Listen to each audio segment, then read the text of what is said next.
Wow, I am truly honored and humbled to be invited to come out and to share with you all a little bit of what we've been learning in some of the research that I've been doing. I've thoroughly enjoyed my first time to Bowling Green, my first time to your campus. You have a beautiful campus, a few too many hills for my taste. Where I live, it's a little flatter, you know. But it's absolutely gorgeous. Dr. Thompson gave me a tour of the campus, and I got a chance to see the valley down below. And from what I understand, the trees are just beginning to start to turn. But it's absolutely beautiful. And I've thoroughly enjoyed the two opportunities that I've already had this morning to share a little bit about what I'm doing in some of this research. And so tonight, I titled this presentation, "The Tie That Binds, Co-Parental Communication as a Risk Mechanism in Post-Divorce and Intact Families." And what I'd like to do tonight is kind of take us through briefly a little bit of my story. And so for those of you who came to the lunchtime presentation, bear with me.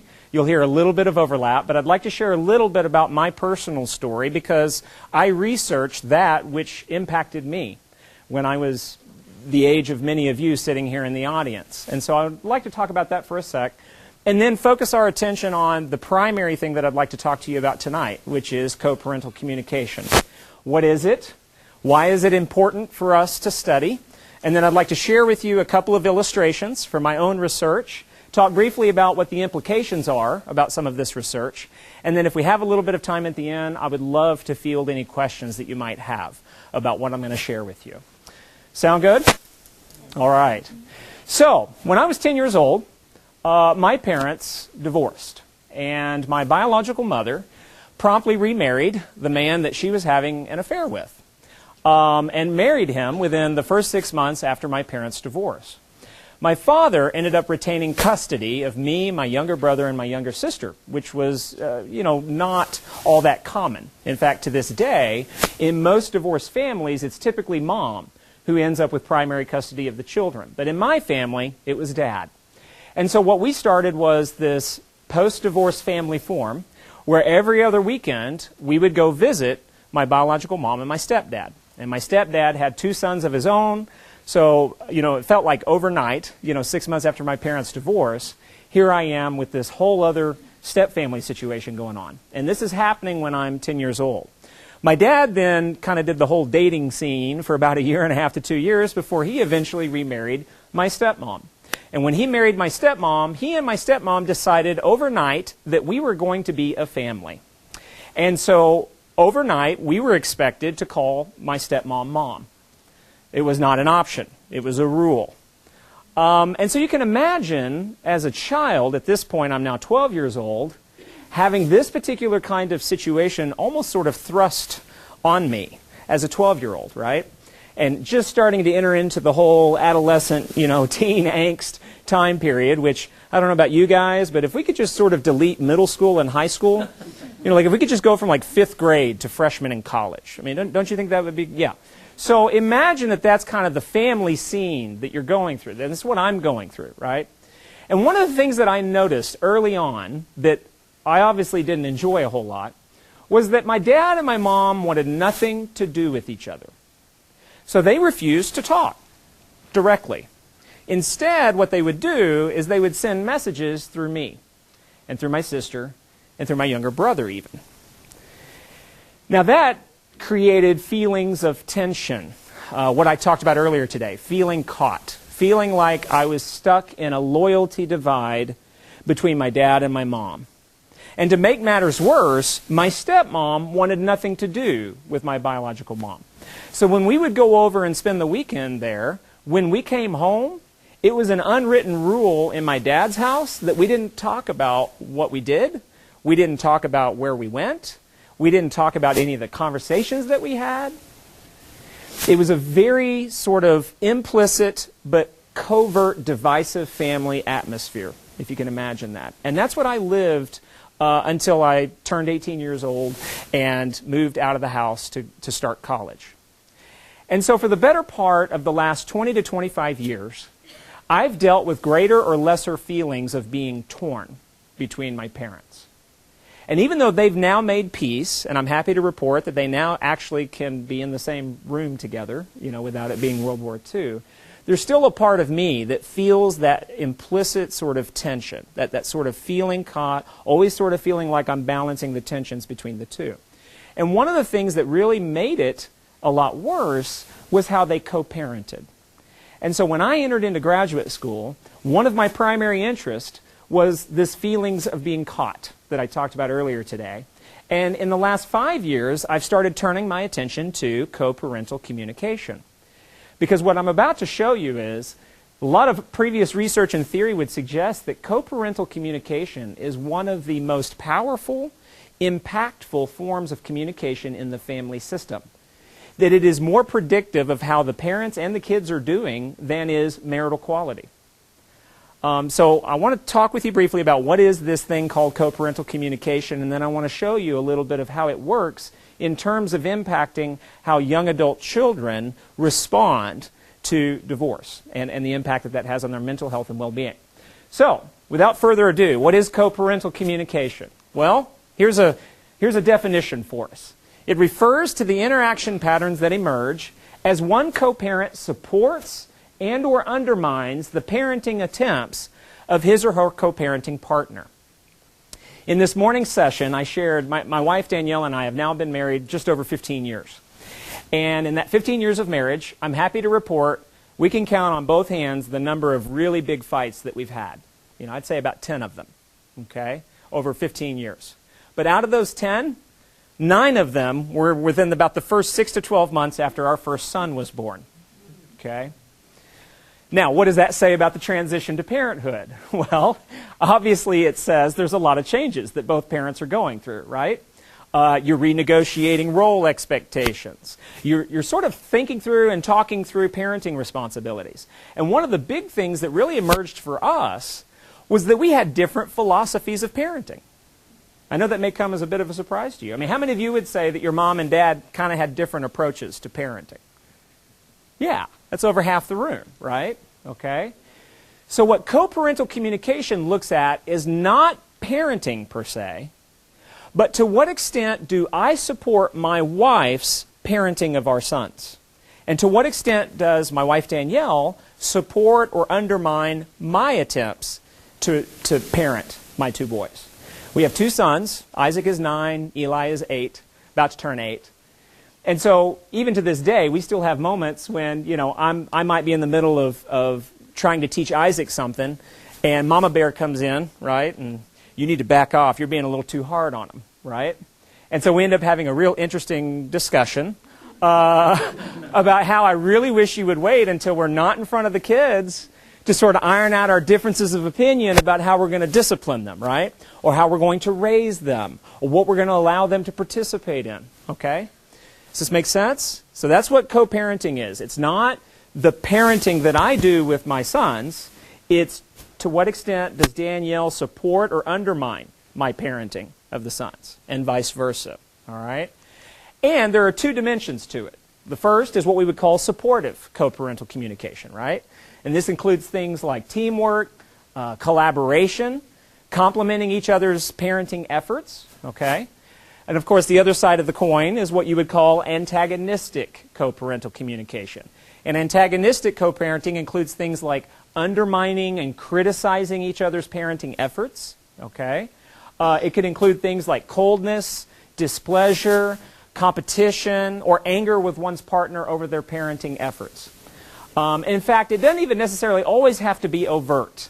For instance, how many of you know which parent you need to go to when you really want something? Okay? Now, if you think about it for a second, how do you know that? You've observed, right? You've watched. You know how mom and dad talk to each other, right? You know which parent you're more likely to win your case with, right? And so you know which one to start with when you really, really want something. You really need something, okay? So the literature suggests you've got supportive co-parental communication, you've got antagonistic. And really one of the big points to come out of the literature is that this is a very important part of the interparental relationship. And the reason why is it has unique effects on family member outcomes. Meaning if I can figure out a way to observe or measure the degree of supportiveness or antagonism in the co-parenting, it actually provides unique information on things like adjustment, mental health, depression, satisfaction in relationships, above and beyond other aspects of the interparental relationship. Okay? So that's kind of telling us what co-parental communication is. Of course, the next question, if this hasn't already been implied, is then, why is this important? Why should we study it? Well, I'll give you a few reasons. The first, and I've already mentioned this, is that co-parenting is a better predictor of marital quality than marital quality is of co-parenting. So some scholars in the family sciences have actually conducted longitudinal research where they've been able to demonstrate that co-parenting is more predictive of how the couple is doing in their marriage than vice versa. So once kids enter into the picture, there's something unique about how we support or undermine each other's parenting efforts that has profound implications for the quality of our relationship, above and beyond other aspects of the relationship. Another important thing is that it's more predictive of parents' and children's adjustment than general marital quality, and it predicts child outcomes after controlling for individual parent characteristics. Meaning, after I take into account mom and dad's distinct parenting styles and distinct personalities, there is something about the interaction between them that is still predicting how the kids are doing, above and beyond what we know about the parents as people. So to me, that's pretty important if it's doing all of these things, right? So what I've chosen to do is to begin to look at this idea of co-parental communication in post-divorce families. And as Dr. Thompson mentioned, most of my research focuses on step-families. But I'm also very interested in comparing intact, what you might think of as a traditional nuclear family, with a post-divorce family to see if some of these communication processes act the same way or do they act in different ways between those two family types. Now, just as a quick show of hands, how many of you, you're either from a post-divorce family or you have a good friend, a close friend, who's from a divorced family? Can I see a show of hands? Okay. If you take a look around, that's almost everyone in the room, okay? And how many of you would agree divorce tends to change things? Would you agree with this? Yeah, right? So what we decided to do was begin to look at co-parental communication as what is called a risk mechanism in families. Now that sounds like big, scientific language, right? What is a risk mechanism? Well, let me share a little bit with you about what theory suggests. Theory suggests that marital conflict often spills over into other domains of the interparental relationship. That really doesn't come as much of a surprise, right? If mom and dad are really struggling in their marital relationship, there's a pretty good chance, that they might occasionally take it out on the kids, that they might occasionally let that spill over into work, that it might spill over into their friendships with other people outside of the family, okay? So that conflict has a tendency to spill over. Theory also suggests that when you look at co-parental hostility and cooperation, that is associated with young adults' mental health and self-esteem.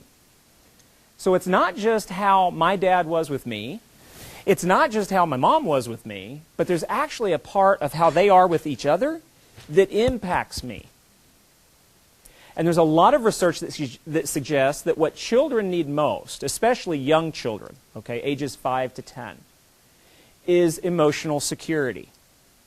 That at the end of the day, what they benefit from the most is knowing that mom and dad are going to be okay. And so if mom and dad are criticizing each other in their parenting, right, it's not just that they're having a fight about a day at work or not just having a fight about the finances. They're having a fight about how one of them relates to me, right? That's probably going to affect the young adult child's mental health and self-esteem. Theory also suggests, then, that co-parental communication may function as a risk mechanism. Now, a risk mechanism is a behavior that explains why witnessing interparental conflict undermines young adult children's mental health. How many of you have heard of at-risk students? You've heard of that? At-risk students, right?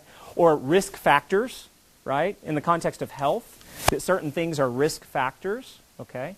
A risk factor is simply one variable that explains, another one in terms of diminished mental health or well-being or satisfaction. A risk mechanism is an intermediary. A risk mechanism is a variable that explains why these two things are related to each other. So what I propose to begin to look at is, does co-parental communication help us better understand why witnessing that fighting between mom and dad tends to lead to diminished mental health and well-being? It's an explanatory variable. It helps us better understand why we see this pattern of effects. And we were also interested in knowing whether or not divorce changes these associations. Okay? So with that in mind, let me share with you a couple of studies that we've done to begin to look at this.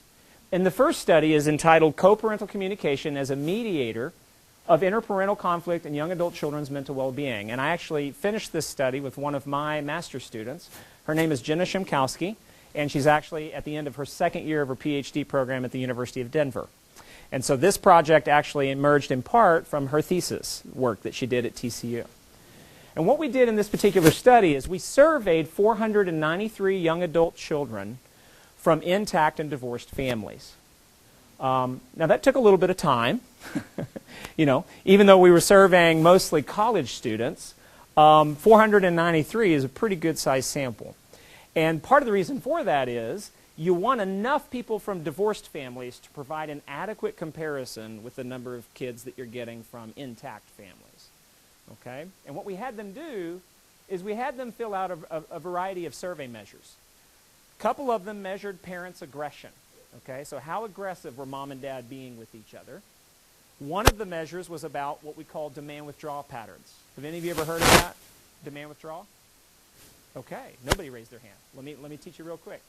The demand withdrawal pattern of conflict is a very common pattern of conflict in marriage where one partner tends to nag and tends to approach and tends to constantly ask questions while the other partner tends to withdraw and tends to become quiet. And one of the things that we know from theory is the demand withdrawal pattern is a pretty stable pattern that is predictive of a lot of negative outcomes for couples. In fact, oftentimes, what makes it tough is that if you go to the demanding partner and ask them why they're constantly asking questions and nagging, they'll tell you, well, it's because he's so withdrawn. If only he would open up and share more information with me, then I wouldn't feel the need to constantly ask questions.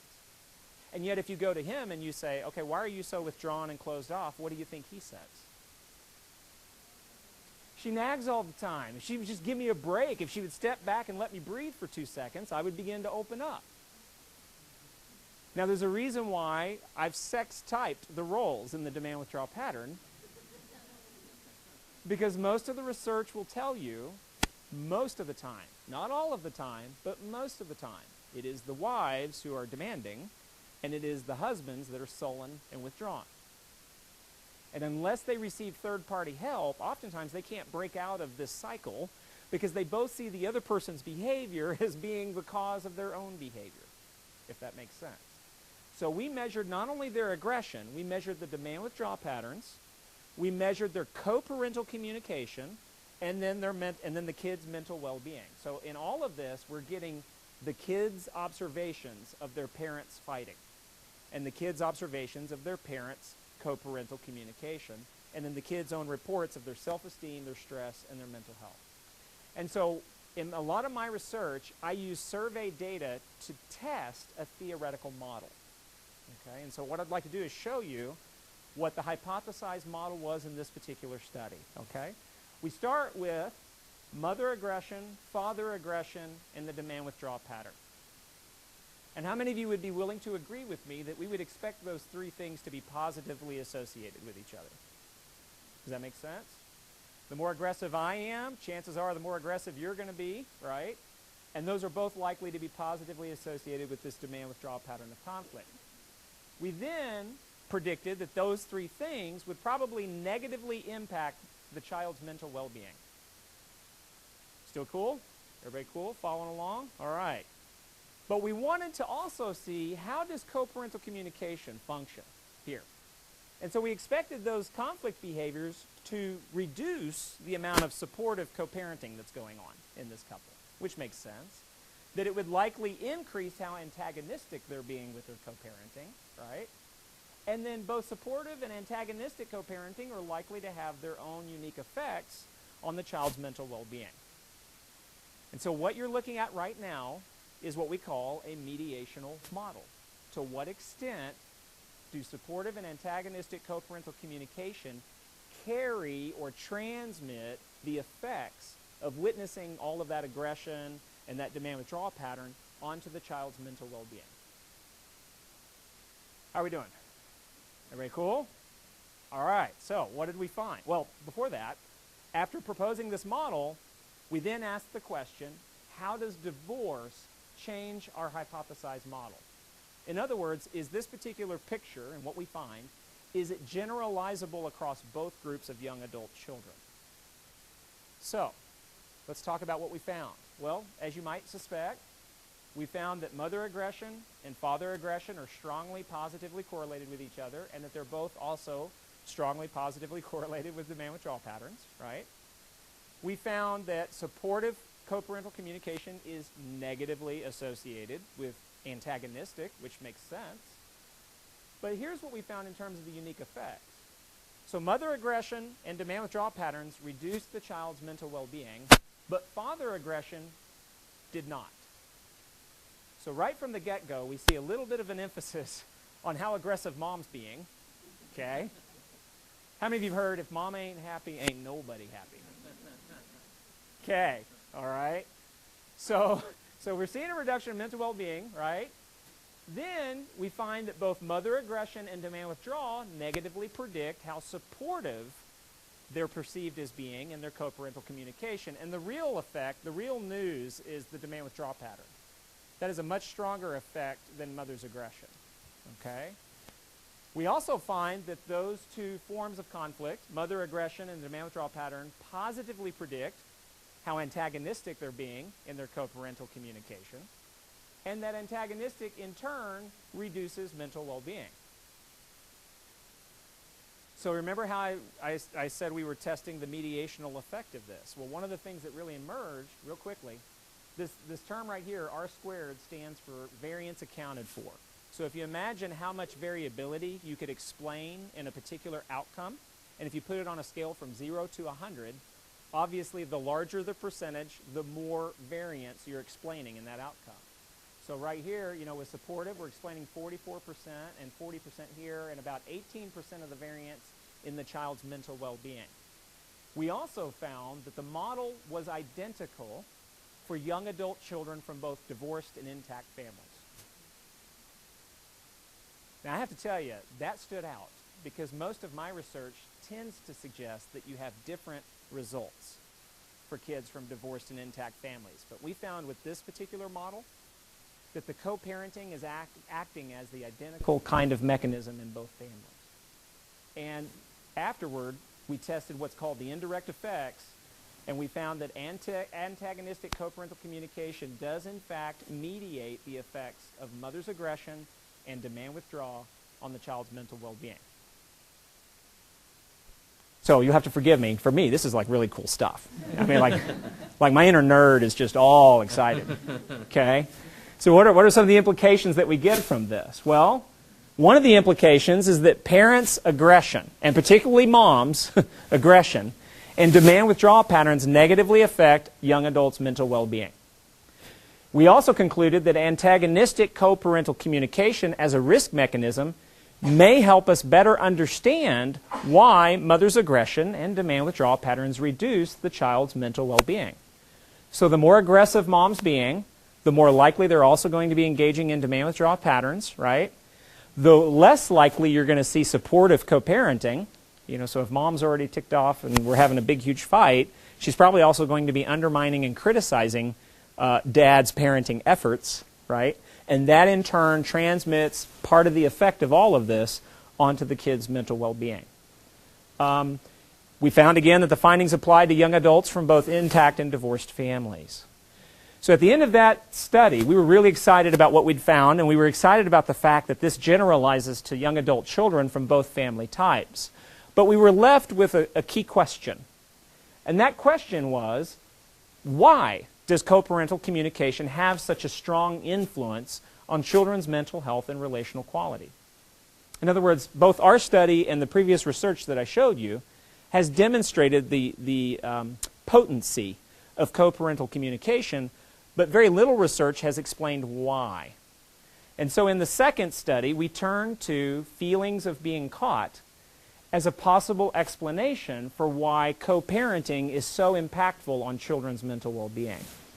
So this second study, we looked at feeling caught as a mediator. And for those of you who were unable to attend the presentation that I gave at the lunch today, feeling caught refers to the loyalty conflicts that arise when a covert coalition is formed, uniting one family member with another against a third person. Now, I study feeling caught in the context of kids who feel caught between mom and dad. But you can also study how, for instance, the residential step-parent feels caught between the biological parent and the stepchild. Or how the non-residential parent feels caught between his or her ex-spouse and his or her child. So there are several different forms of feeling caught. I have tended to focus mostly on children's feelings of being caught because, as I shared with you at the beginning of this presentation, that was my personal experience. And that's what sort of drove my interest in this research. This includes things like children feeling torn, put in the middle, forced to defend their loyalty to each of their parents. And what we know from previous research is that we see different patterns in intact versus divorced families. Meaning, kids from divorced families tend to experience feeling caught more frequently, but it's not as damaging as it is for kids from intact families, which is interesting. So if you're from an intact family, you may be less susceptible to it, but if you do experience it, it's probably going to be more damaging. And part of the reason for that is, in a divorced family, if I don't like, let's say I'm living with my dad, right? And I don't like how things are going over there. I always have the ace that I can pull out, right? Which is, I'll move. I'll go move in with mom, right? But what do you do in an intact family? Where do you go? So the idea is you tend to be a little more trapped, right, when you're in an intact family. And if your parents are engaged in a lot of chronic fighting and chronic conflict, it just exacerbates the negative effects of those feelings of being caught. And so we thought that this co-parental communication is likely to predict how much the kids feel caught, and that feeling caught may explain why co-parenting is so important for their mental health and for their relationships with both parents. So, in this study, we tested a slightly different model. We started with co-parenting, right? And so as we learned in the previous study, supportive co-parenting is negatively associated with antagonistic, right? But we wanted to look this time at the young adult child's satisfaction with mom, satisfaction with dad, and their mental health. And you would expect those three things to probably be positively associated with each other. This time, however, after predicting that supportive co-parenting would enhance those outcomes, and that antagonistic obviously would negatively predict those outcomes, we put feeling caught in the middle. And we predicted that supportive co-parenting is likely to reduce the degree to which you feel caught between your parents, whereas antagonistic is likely to increase it. And then to what extent does feeling caught negatively predict those outcomes? How are we doing? Everybody cool? All right. So, after we positioned this particular model in this study, we then compared this model across divorced and intact groups, and this time we did in fact find different results for young adult children from the two family types. So what I'm going to do first is I'm going to share with you what we found for the kids from intact families, and then compare that with what we found for the kids from divorced families. All right? So what does the final model for young adults in intact families look like? Well, consistent with what we suggested, we found that supportive and antagonistic co-parenting are again negatively associated with each other. We also found that satisfaction with mom, satisfaction with dad, and mental health are all positively associated with each other, as we might expect. But here's where we begin to have fun. Supportive co-parenting positively enhances all three of those outcomes. And if you'll notice, it has a particularly strong effect for who? for dad. Satisfaction with dad, right? Now what about antagonistic? Well, antagonistic does nothing in terms of direct effects on these three outcomes.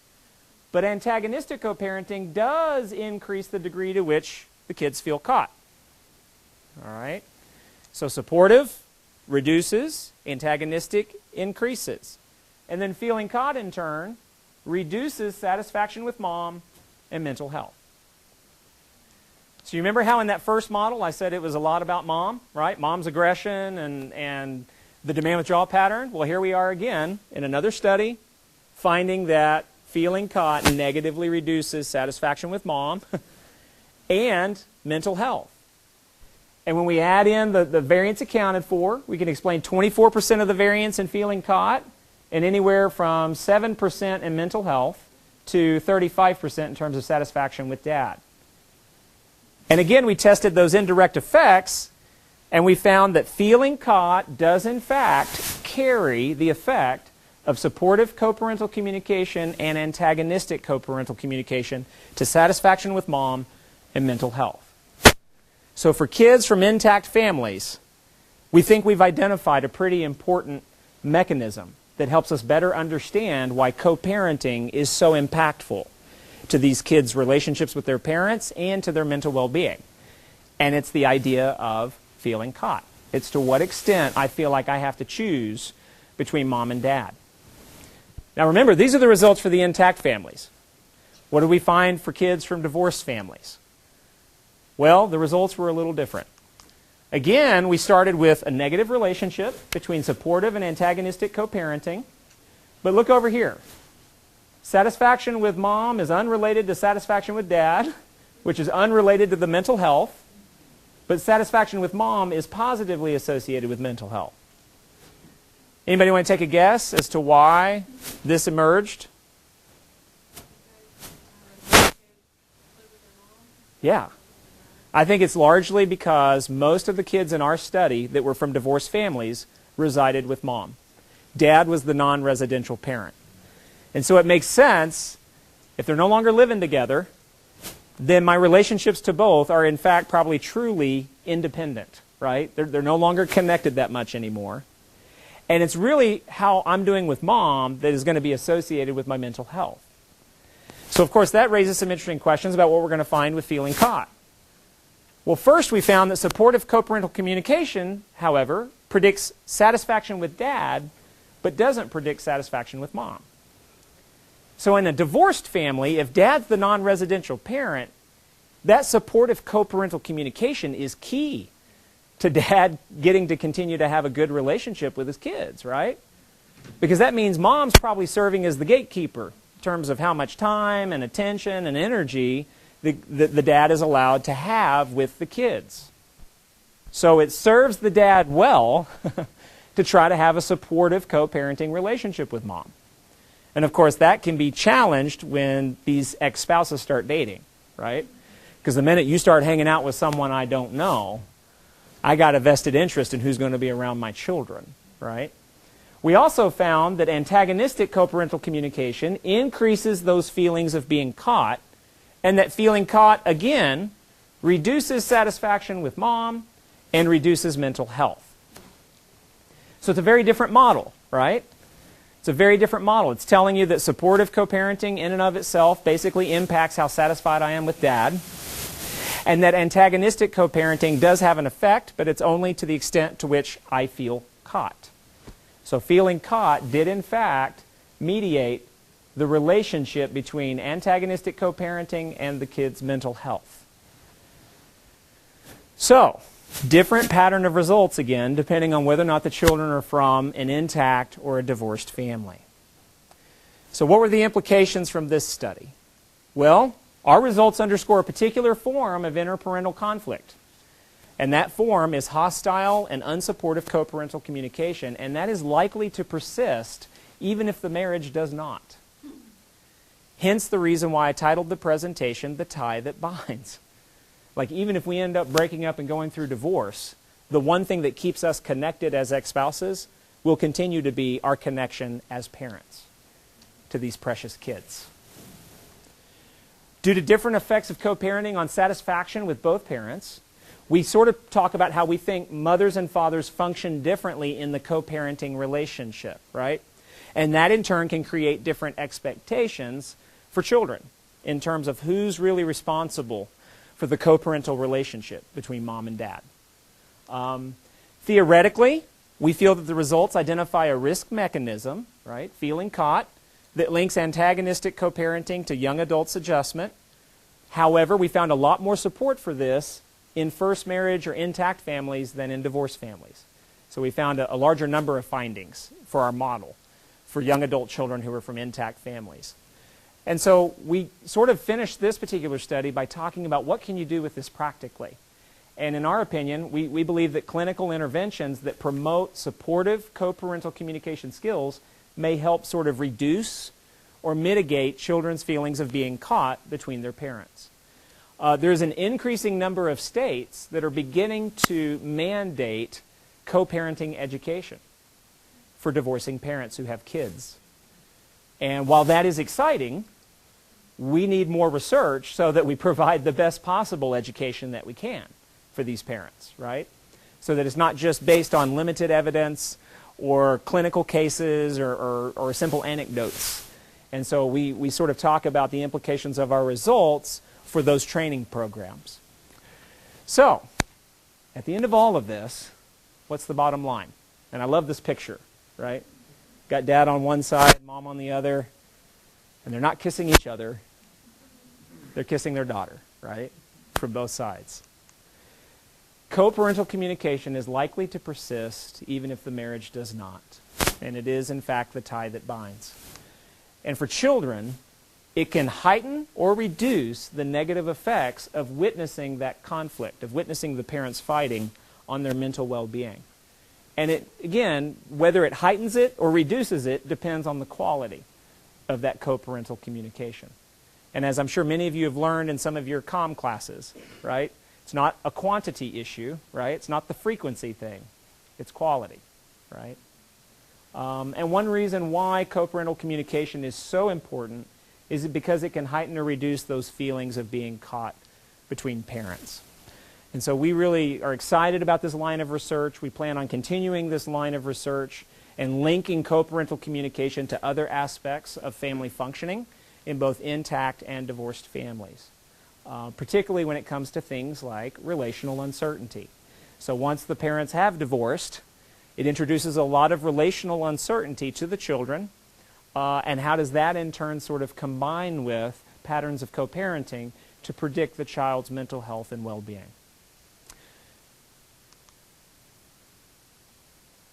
Thank you for your time and attention.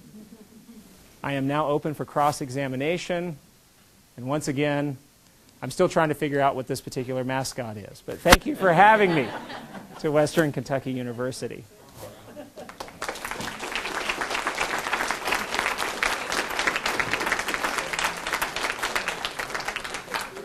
Questions? Yes, Shay.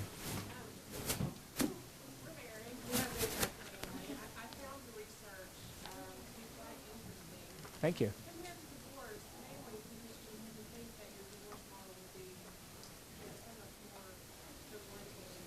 Yeah.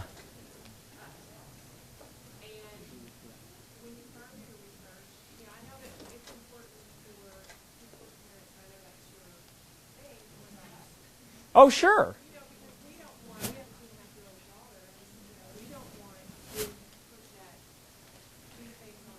Yes, yes. And bear in mind, some of those models that I showed you the results for did in fact apply to intact families. And so, yeah, and so one of the things that I would share with you is, and research would support this, is that one of the most important things for children of all ages, again, is that emotional security. And that tends to come from the degree to which the parents present a unified front. So it's not that it's bad to have differences of opinion in terms of parenting, so much as it is, when do you choose to talk about those differences in parenting? And the more you can do it after you're done disciplining the children or after you're done relating to the kids, meaning in private, I think the better off they'll be. And the more you can be supportive of your partner even if your partner's having a bad moment. And for any of you who are married or have a partner, we all have bad moments, right? We all have moments when, I mean, you know, I'll go on record as saying the worst part of parenting is potty training. I'm just going to say that right now, okay? And nothing brought out the demons in me like trying to teach my boys how to use the potty, okay? And so I had a couple of bad moments, you know, where I really needed Danielle to step in because I just learned I don't have the patience for that, you know? It's like I just kind of wish that was automatically hardwired into all human beings, right? What's important, though, is how does Danielle, my wife, handle that situation when I've lost it a little bit, right? When I've lost my temper a little bit or when I'm just not having a very mature moment. And to her credit, she does a good job of just stepping in, calmly having me leave the scene, and then helping me process and do a better job the next time. And I think that's really what it comes down to. I think that's what's most important. Yes, Angie. I'm just curious if you looked at this, the relationship between does the mother or the father tend to make them feel more caught? That's a good question because the survey measure that we use actually references certain behaviors from both sides. So the measure assumes sort of an a priori equal distribution. I do think there is a tendency in the literature, I didn't get a chance to mention this, you know, some of the things that enhance these feelings of being caught are when the parent treats the child as a mediator or a messenger of information, or whether or not they inappropriately disclose to the child. And that happens a lot in mother-daughter relations. So in other words, if mom retains custody of the kids, there's a tendency for mom to begin to lean on the oldest child as a peer or as a confidant, especially if it's a daughter. And so in some of the qualitative research where they've done in-depth interviews with these kids, I do think there's a little bit of a tendency to sort of hold mom a little more responsible for that feeling of being caught. But at the same time, you know, like my dad had custody of us, and there were things that my dad did that definitely made me feel caught. You know, the minute my dad said, I don't want to hear what you've been doing for the last 3 days over at your mom's house.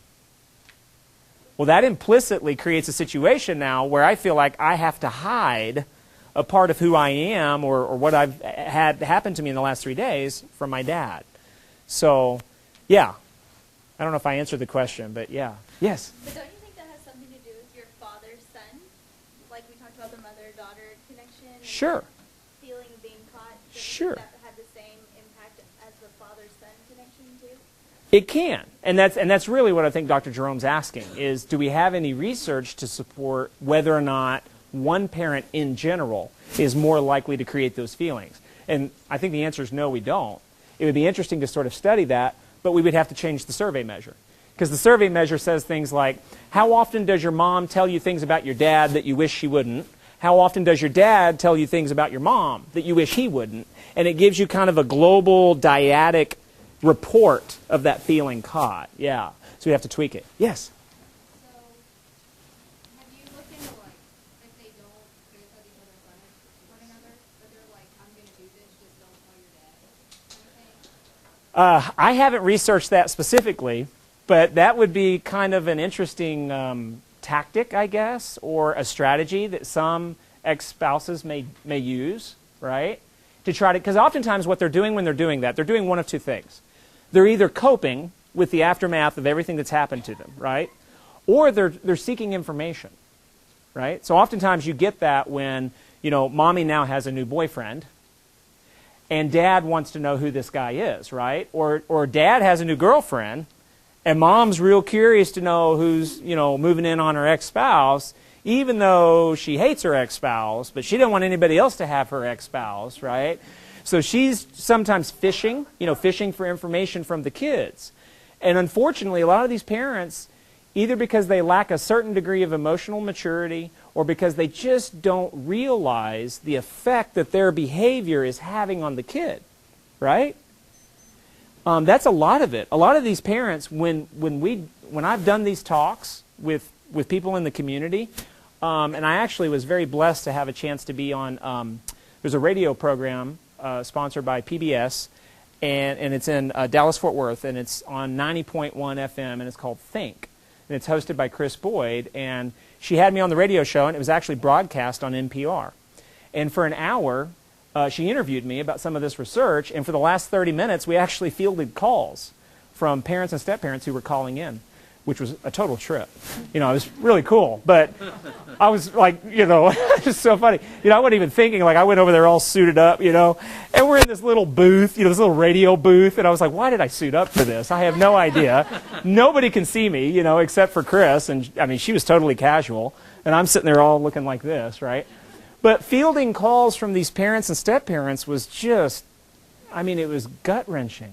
Some of the stories, and then they would want my advice. I kind of felt like Dr. Paul, Dr. Phil's Dr. Paul. And I got to be honest with you, I was a little hesitant to prescribe.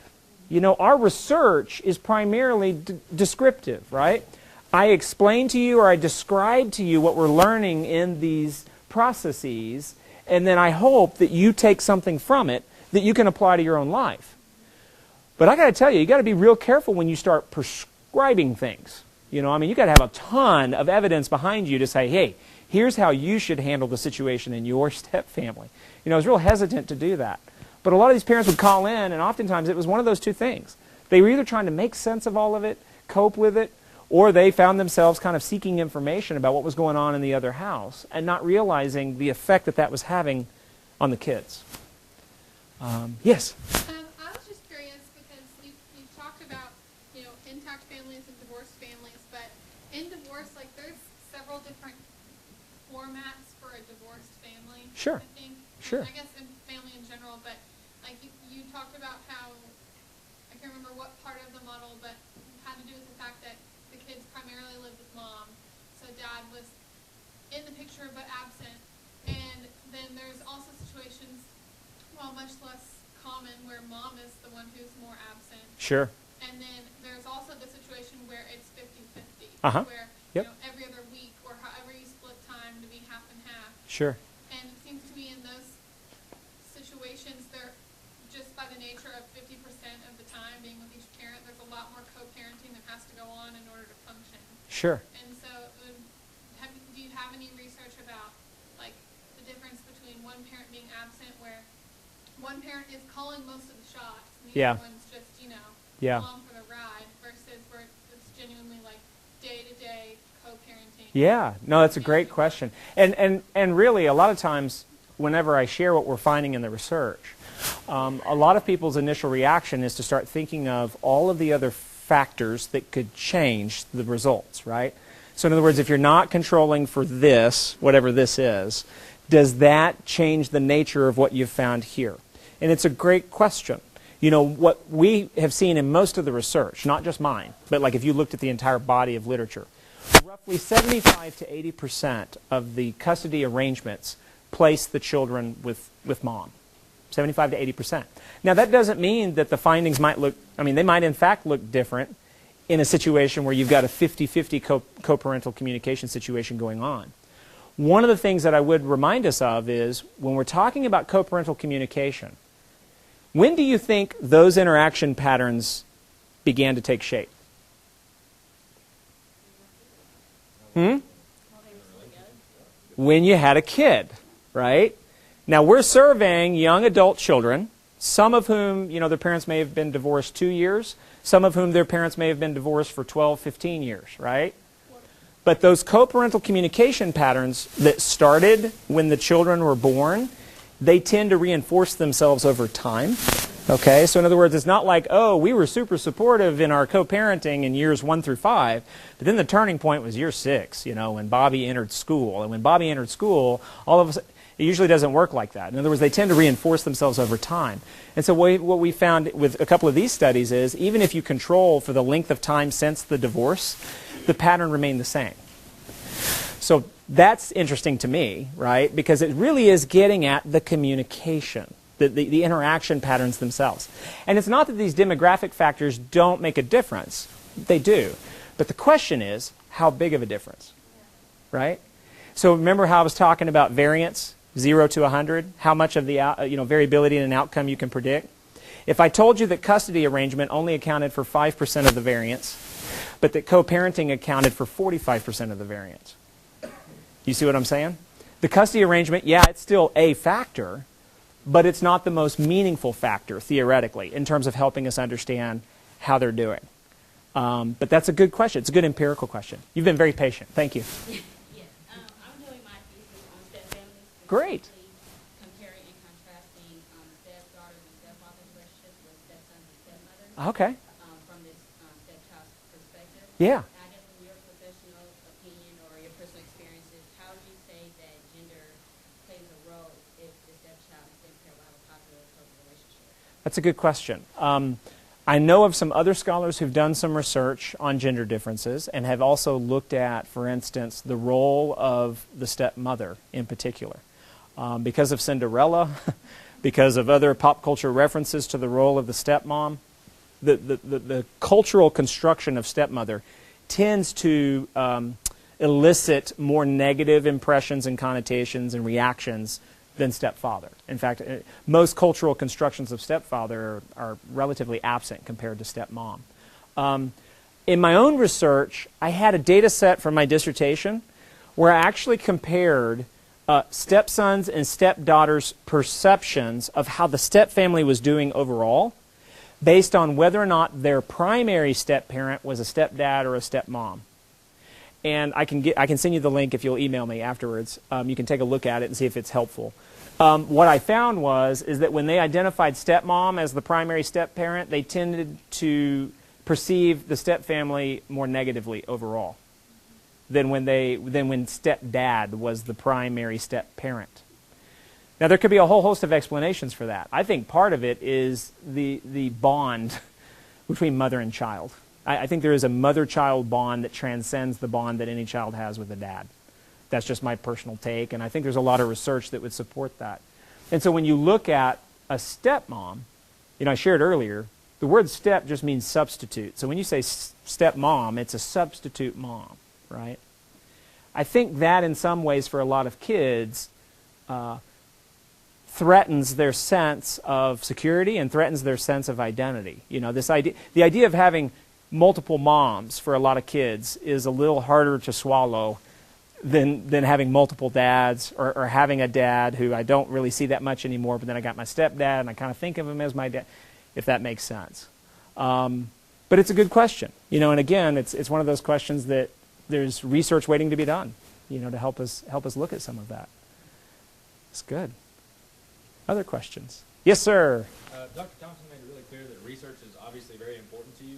Yes. So I'm just kind of curious, can you maybe walk us through briefly through how your curiosities or ideas come into these very concrete and specific and very accessible to present your research?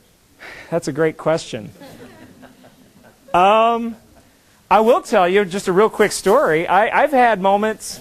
There was one night I was in Lincoln, Nebraska. I'd gotten home from a grad class and I was really wanting to tune out.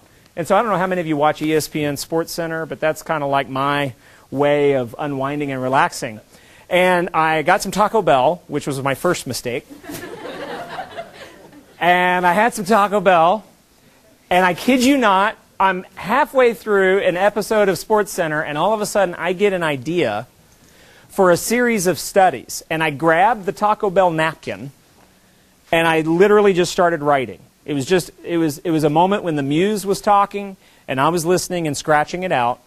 And I turned it into a series of 4 studies on the use of instructional technology in the classroom. I don't know how that happened, right? I tried to recreate it 3 weeks later with the exact same meal at Taco Bell, and it was not good. It was not good, right? So there are some moments where it's difficult for me to explain to you sometimes where the idea comes from. I was on a flight one time, and I opened up the American Airlines magazine. And inside that magazine was an article about online adoption websites.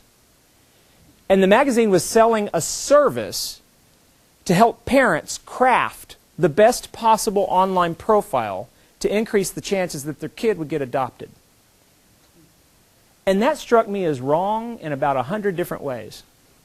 So I ripped the sheet out of the American Airlines magazine, and I hid it because I didn't want the flight attendant getting mad at me, right, for defaming public property or something, so I'm just tearing it out. I went home. I'm not even a critical scholar, but I got several friends who are critical scholars. And one of them, his name is Sean Wall. And I went to Sean Wall. I said, Sean, read this. Does this strike you as just wrong? And he said, yeah. He said, do you mind if I invite you as a co-author and I use this for my grad class and we do a critical analysis of these online adoption websites? I said, that would be fabulous. And it's now published in the Journal of Family Communication. So sometimes there are these ideas that you see something, you observe something, and you go, why is that? Or in that case, that doesn't seem right, you know? Like, what's wrong there? My grad students tell me I have this sort of Rain Man kind of quality where I'm sitting there and they'll come in with an idea, but it's a very, very rough idea, and then I will just literally start talking journal. Meaning I will just start laying out the theoretical argument for how they could pitch a study related to these variables. Here's how you could go about studying that. If you wanted to look at it qualitatively, you could do this. If you want to do it quantitatively, you could do this. And they're just sitting there. I mean, they're sitting there like, you know, hair's on fire. And one of them's like, man, I wish I was recording this while you're doing that. And I'm like, and then I get done and they're like, what was that again? And I'm like, I don't know, you know. The only way that I can explain it is all of you in here have a gift. Or two. And the question is, have you identified your gifts? Have you identified what you've been blessed with that you could use for the benefit of others, that you could use to bless others? And I think one of the gifts I've been given is this. It just comes easy to me. When Dr. Thompson's talking about all of that other stuff up there, only half of which was maybe true, I get asked all the time, how is it that you're so productive? You know, how is it that you rate not late? And honestly, I've watched my colleagues, and it's kind of a situation where I'll have a colleague who will spend a month writing one manuscript that it takes me maybe 4 days to write. And I'll be honest with you, I don't think that can be taught. Do you understand what I'm saying? It's kind of like people looking at Michael Jordan and going, how is it that you can jump so high when you dunk? And he just looks at you and goes, I don't know. You want to just watch me dunk? You know? I mean, that's kind of, and please don't misunderstand me. I'm really trying to express this as humbly as I can. It's just kind of the thing where it comes easy to me. And I love it. I have a passion for it. And I don't take myself too seriously. And I view it as a hobby. And I try to bring it into the classroom. I try to bring it to my students to make it accessible. Because as I shared this afternoon, the average readership of any journal article in any field is 6 people over the lifetime of that journal article. So, you know, you're not making waves and changing the earth, you know, with your research scholarship, right? But what you can do is accept invitations to be on NPR. What you can do is accept guest lecture opportunities to come and share what you're finding. And hope that someone sitting out here is taking something away from what I found. And if I can help one of you have a better relationship with your parents, I've accomplished what I set out to do. So yeah. Wish I had a better answer. Wish I had kind of like, I take a magic pill every night. And it helps me just, come up with these ideas. No, it's nothing like that. It's, you know, I just see things or observe things or people talk, and then I'm like, ooh, that's interesting. I think we could do a study looking at, you know, this and that. So, yeah. Cool. I think that is such a great note to end on. Okay. Thank you so much. Thank you. Thank you all.